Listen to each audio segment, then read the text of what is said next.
What if I told you one of the most shocking cyberbank heists in history was done with no guns, no masks, and billions moving in seconds? February 2016, Bangladesh bank, Dhaka, their account holds nearly $1 billion.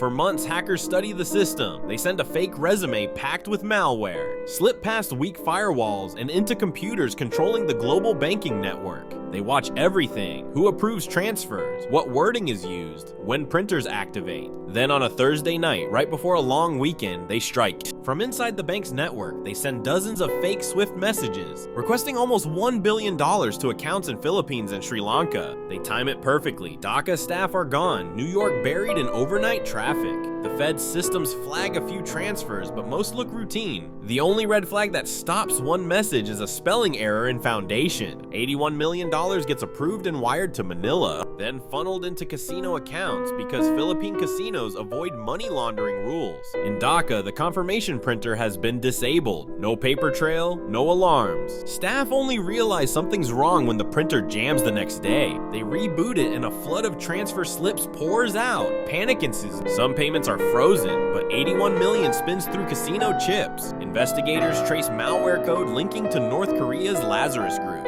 Most of the 81 million is gone. No mastermind stands trial. The Bangladesh bank heist becomes a defining case study in cyber warfare.